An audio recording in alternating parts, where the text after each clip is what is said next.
ओम तव कथामृतम तप्त जीवनम कविभिडीडितं कल्मषापहं श्रवणमंगलम श्रीमदाततं भुवि गृह्णन्ति ये भूरिदा जनाः।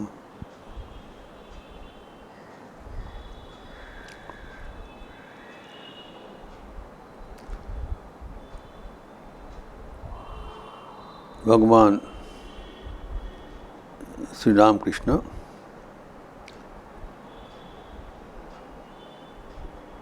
गिरीश घोष के भवन में संध्या काल में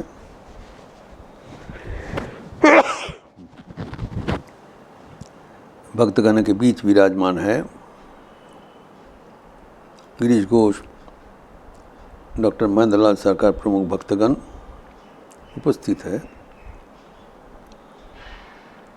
एवं संगीत प्रस्तुत करने के लिए गिरीश घोष रामतारण के लाए हैं, जो उनके नाटक में संगीत परिवेशन करते हैं। रामतारण अभी वो संगीत परिवेशन किया और सब व्यक्ति भावाविष्ट हो गया।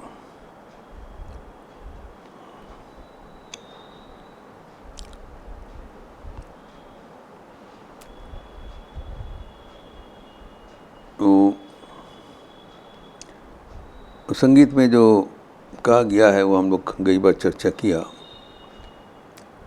इसमें कहा है कि शरीर मन एक वीणा जैसा है, जिले के लूट, और ये बहुत प्यारा यंत्र है। हमारी साधेर बिने যত্নে বাঁধা তারের হার,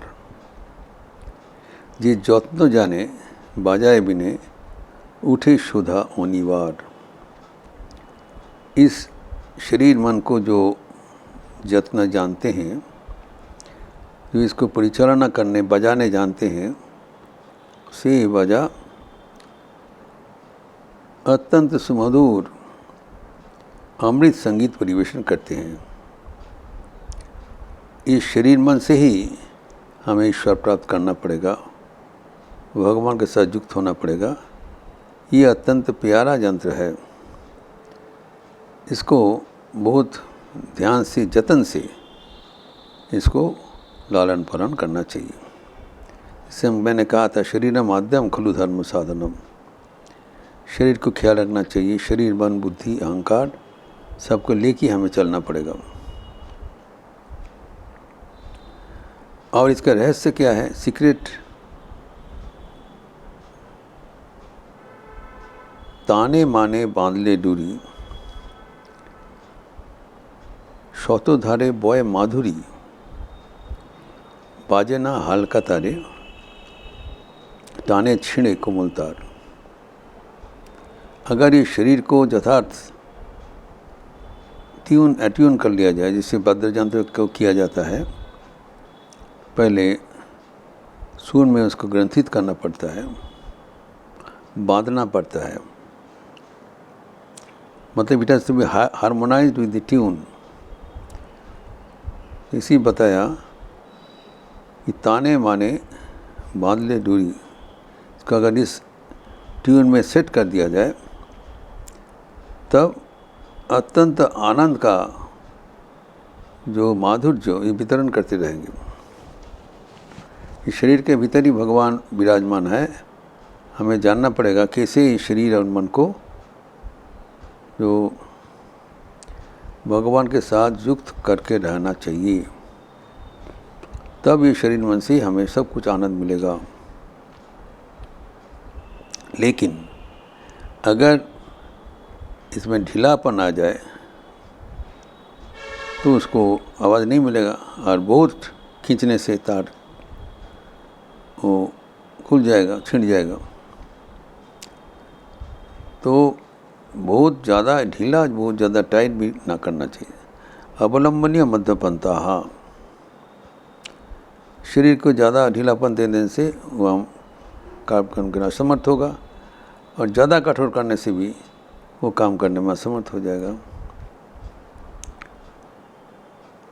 इसे हम देखते हैं स्वामी योगानंद जी बहुत कठोर जीवन यापन करते थे और उनका बहुत अल्प आयु से देहांत हो गया।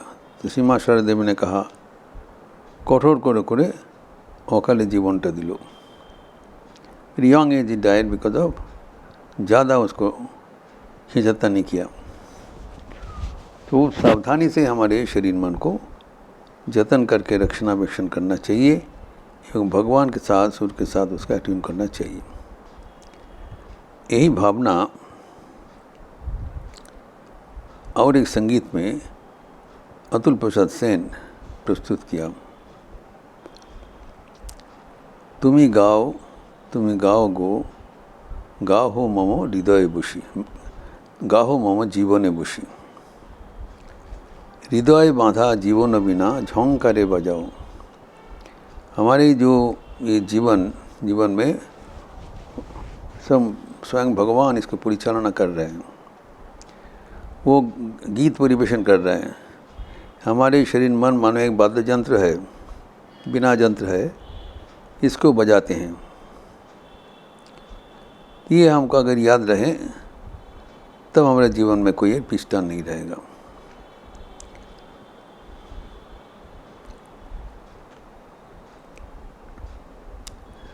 उसके आगे कहते हैं, तुम्हारो पाने चाहिए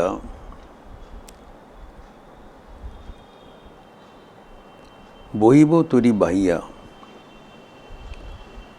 अभय गानो गाही भय भावना भुलाओ। हमें जब भगवान ही हमें परिचालना कर रहे हैं तो उनके ओर ताकते हुए हम हमारा जीवन तरी चालित करेंगे एवं इसमें कोई भय का कोई आशंका नहीं है। भगवान का अभय गीत में हमारा सारे दुश्चिंता और संशय मिट जाएगा।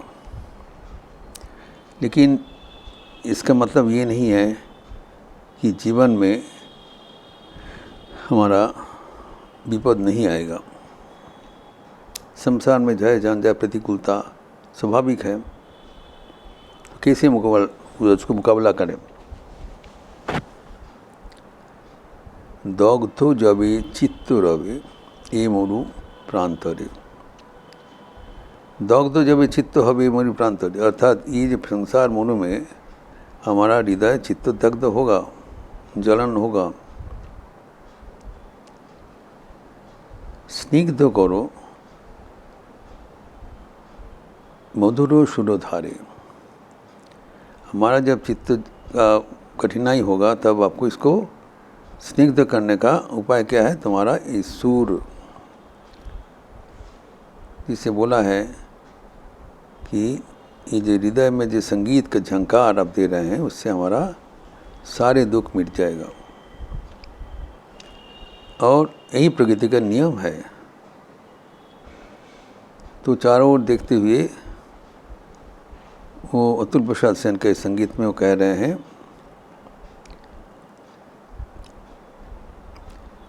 कि ये जो जब चित्त दग्ध होगा तो तुम्हारा सुरधारे ये स्निग्ध हो जाएगा।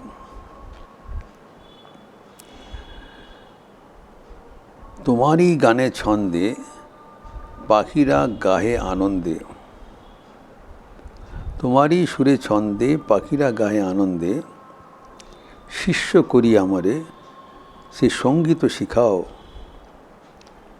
वो विश्व ब्रह्मांड में जो पंछीगण है सब आनंद में संगीत परिवेशन करते हैं।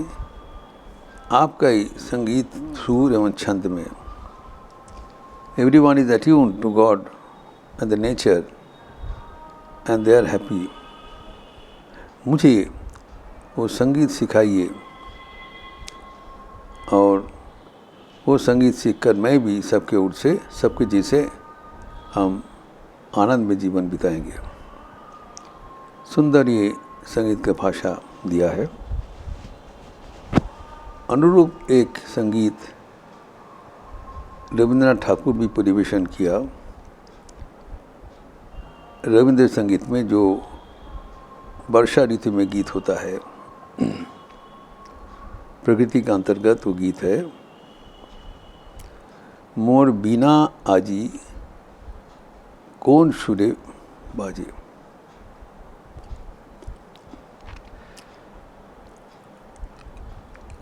मोर बीना आजे कौन सुरे बाजी, कौन नव चंचल छंदे। मम अंतर कंपित आजी निखिल हृदय स्पंदे। एक ही बात है, हमारा जो जीवन बिना है, तो जिसको झंकार में बजाने के बोला है, अतुल प्रसाद यही बोल रहे हैं, आज कौन सुर में वो गूंज रहा है।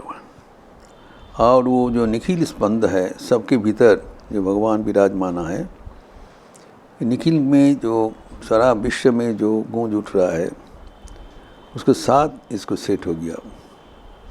अभी अपने आप वो बज रहा है, जिसे रेजोनेंस कहलाता है, अनुरणन। जो सारे प्रकृति का, सारे विश्व का जो छंद है, उससे अगर हमारा हृदय मादा रहेगा तो उससे अपने आप बजते रहेंगे, आनंदित होते रहेंगे। और हमारा ये इंतज़ार क्यों है? भगवान को दर्शन। कार पद दर्शन आशा, त्रिने त्रिने ओर्पिलो भाषा, समीरण बंधन हारा, उन्मन कौन बनगंधे। अरे सुंदर भाषा है ये। आपका जो पद दर्शन का आशा, सारे त्रिन में एक तुम्हारा, उसमें एक मानो एक भाषा संचार कर लिया। उन लोग से सजीव हो गए। एवं जो समीरण है, जो वायु है, वो चंचल हो गया, बंधन हारा। और उन मन कौन बनगंधे, जो सारे प्रकृति का जो गंध, तो गंध वर्ण स्पर्श विलसित, ये इस प्रकृति भगवान के स्पर्श से आमोदित होता है। तो ऐसे ही हमारे जीवन, हमारे मन, बुद्धि, देह, बुद्धि, मन, सब कुछ मिला के अगर हम भगवान के साथ जुड़े रहे, तभी ये जीवन हमारा सार्थक होगा, आनंदपूर्ण होगा। जो ये अद्भुत जो भावधारा, ये हमारे जीवन में जो ईश्वर को साथ जीने के लिए एक अद्भुत कला है। ये प्रसंग और भी आगे विस्तार करते हुए हम अगले दिन चर्चा करेंगे। ओम शांति शांति शांति। हरि ओम तत्सत। श्री राम कृष्णार्पणमस्तु। ठाकुर के साथ ये अपूर्व प्रसंग हमें सदैव हमारे मन को ईश्वर केंद्रित करते हैं। अगर इसको, ये अपूर्व संकेत, संदेश अगर हम जीवन में अपनाते हैं, तब हमारा जीवन ईश्वर के सुर में ग्रथित हो जाएगा। आज शनिवार का अवसर है, संध्या आरती के उपरांत समय में तो काली कीर्तन होगी, लिपि दिया जाएगा। आप सबका स्वागत है। अच्छा रहिए, स्वस्थ रहिए, आनंद में रहिए। नमस्कार।